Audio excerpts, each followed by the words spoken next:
Hello बच्चों, आजकल हम क्लास 11 फिजिक्स का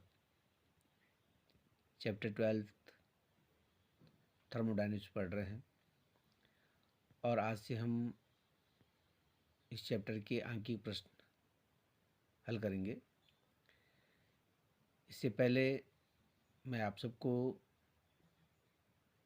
मकर संक्रांति की बहुत बहुत बधाई और शुभकामनाएं देता हूँ।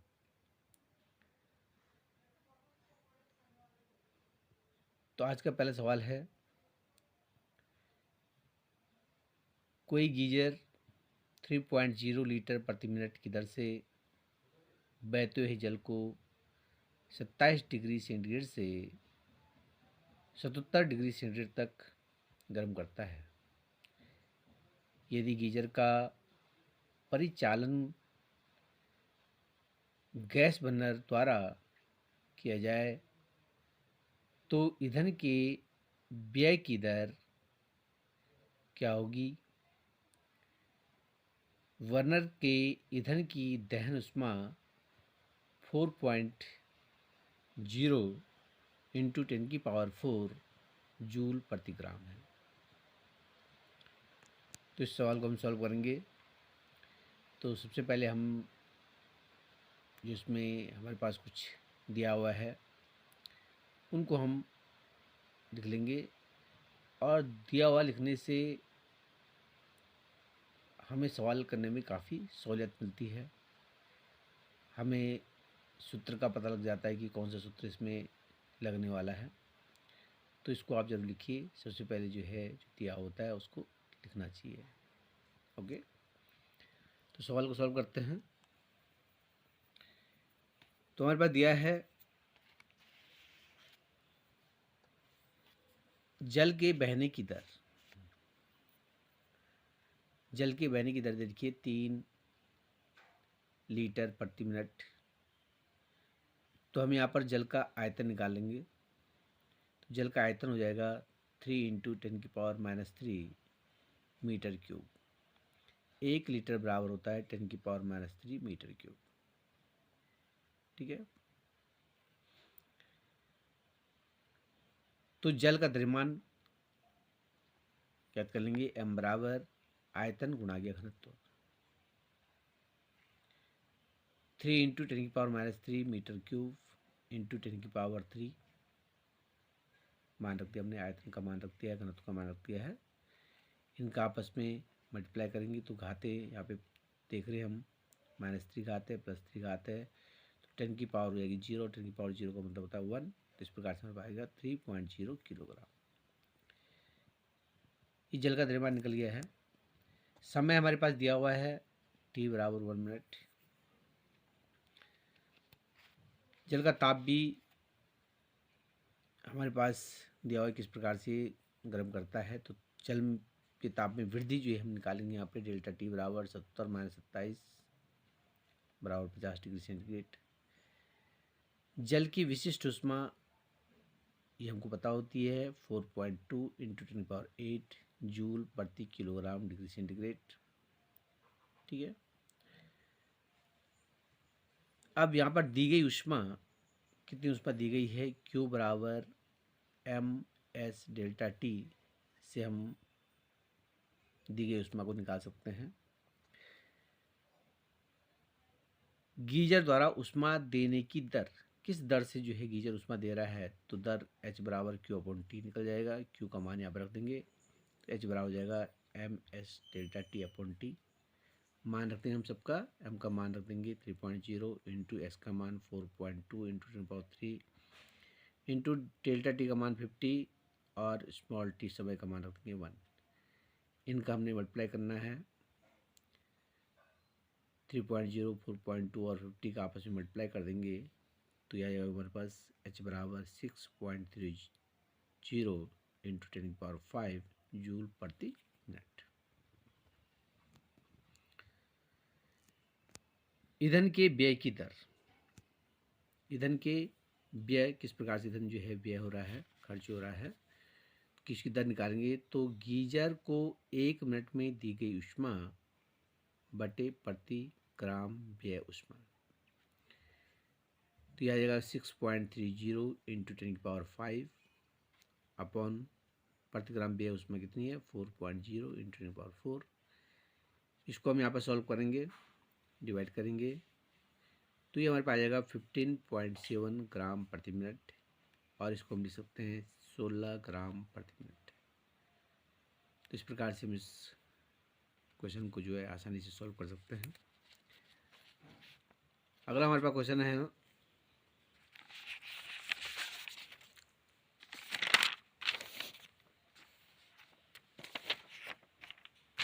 अगला क्वेश्चन लेते हैं। स्थिर दाब पर 2.0 इंटू 10⁻² किलोग्राम नाइट्रोजन कमरे के ताप पे ले रहे हैं के ताप में 45 डिग्री सेंटीग्रेड वृद्धि करने के लिए कितनी ऊष्मा की आपूर्ति की जानी चाहिए। तो दिया है हमारे पास नाइट्रोजन का द्रव्यमान 2.0 इंटू 10⁻² किलोग्राम, ताप वृद्धि देखिए डेल्टा टी बराबर 45 डिग्री सेंटीग्रेड। नाइट्रोजन का जो अणुभार होता है वो 28 होता है। डेल्टा क्यू यानी कि क्यू का मान हमने यहाँ पे याद करना है। सूत्र होता है हमारे पास क्यू बराबर MS डेल्टा टी, और इसको हम स्थिर दाब के पद में लिखते हैं क्यू बराबर म्यू CP डेल्टा टी, जहाँ म्यू मोलों की संख्या है। ठीक है, नाइट्रोजन में मोलों की संख्या याद कर लेंगे। नाइट्रोजन के 1 ग्राम में मोलों की संख्या है म्यू बराबर M/N बराबर 20/28 बराबर 5/7। स्थिर दाब पर, ठीक है, स्थिर दाब पर जो द्विपरमाणु गैस होती है जैसे N2 है, द्विपरमाणु गैस की ग्राम आणविक विशिष्ट ऊष्मा स्थिर दाब पर तो CP बराबर 7/2 इंटू R होती है।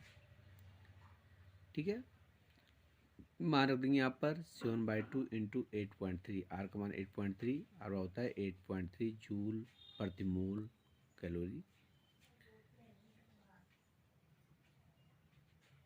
ठीक है, और इस प्रकार से निकल जाएगा बराबर 7 इंटू 4.15 मल्टीप्लाई कर देंगे 29.05 जूल प्रति मोल कैलोरी। ठीक, और इस प्रकार से आपूर्ति की जाने वाली ऊष्मा Q बराबर mu CP into delta T, मान रख देंगे Q बराबर 5.7 इंटू 29.05 इंटू 45, Q बराबर 933.75 जूल।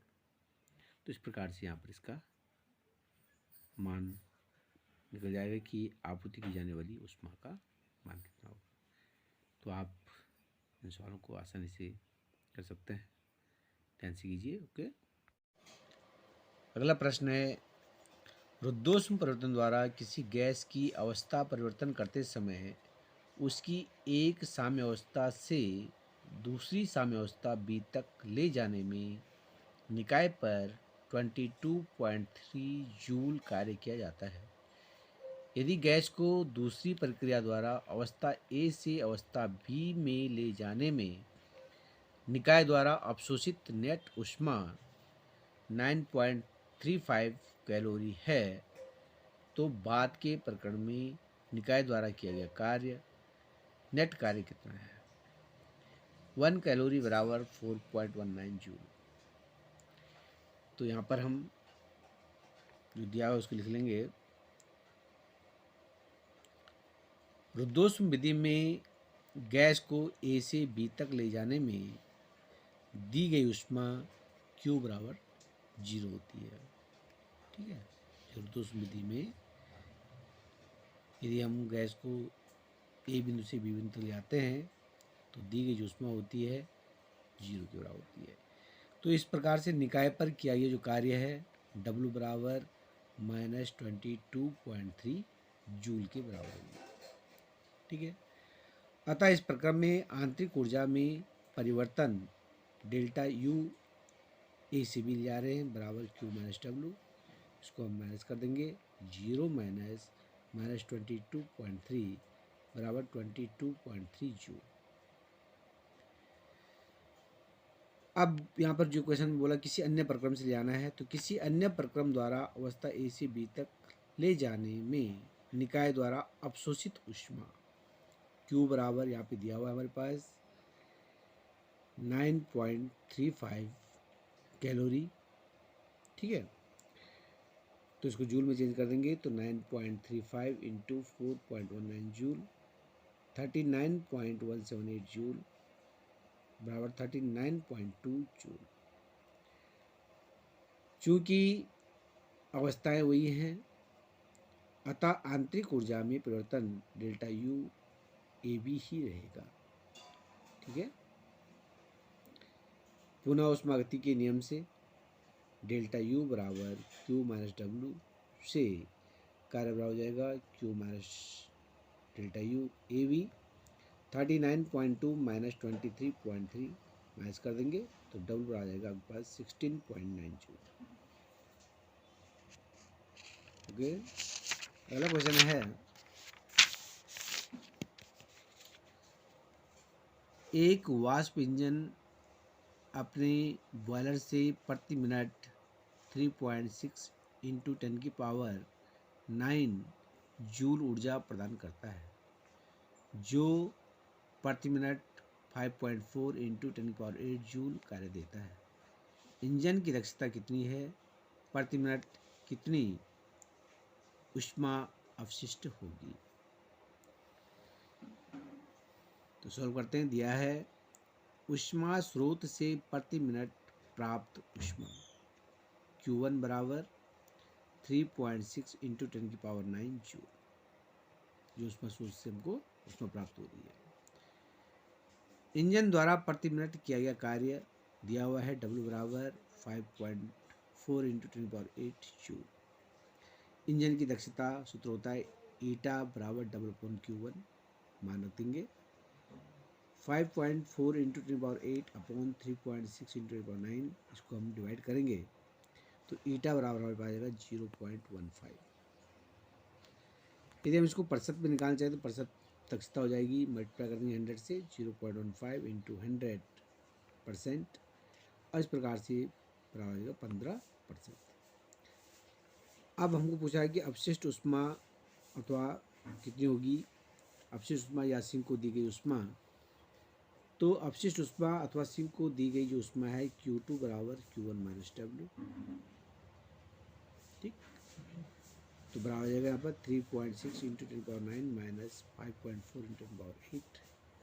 यहाँ पर हम इसको लिख सकते हैं 36 into 10 power 8 minus 5.4 into power 8, और यहाँ पे 10 की पावर 8 हम जो है कॉमन लेते हैं तो हमारे हो जाए 36 माइनस 5.4, इसको माइनस कर देंगे तो आएगा आपके पास 31 इंटू 10 की पावर 8, और यहाँ पर जो है दशमलव एक अंक के बाद हम लगाते हैं तो पावर बढ़ जाएगी तो Q2 बराबर हो जाएगा 3.1 इंटू पावर 9 जूल प्रति मिनट।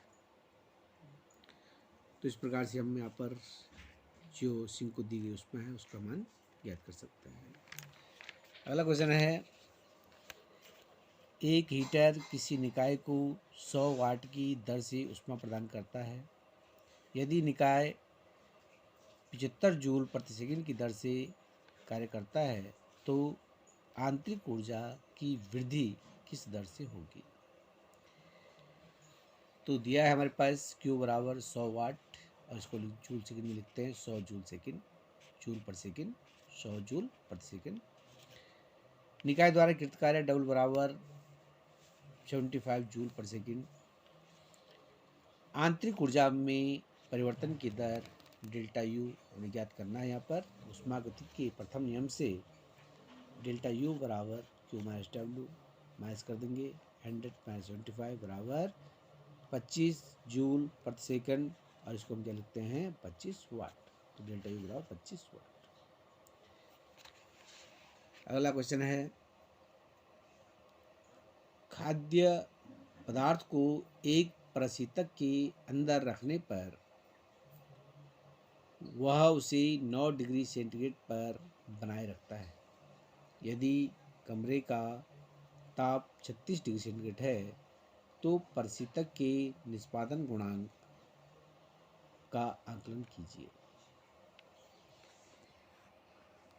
तो दिया है हमारे पास, दिया है ठंडे उष्मा भंडार का ताप T2 बराबर 9 डिग्री सेंटीग्रेड का, इसको हम केल्विन में चेंज कर देंगे तो 273 इस पर प्लस कर देंगे तो 9 + 273 कितना आएगा, 282 केल्विन आ जाएगा।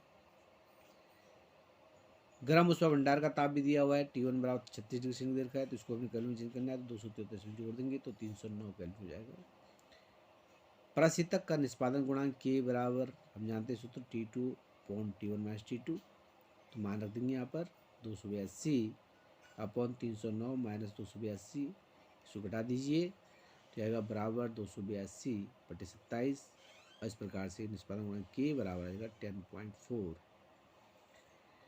तो हमने आज जो ये सवाल किए हैं इनको आप ध्यान से जो है प्रैक्टिस कीजिए, 2-4 बार कीजिए, जिससे आपको ढंग से समझ में आ जाए। ओके।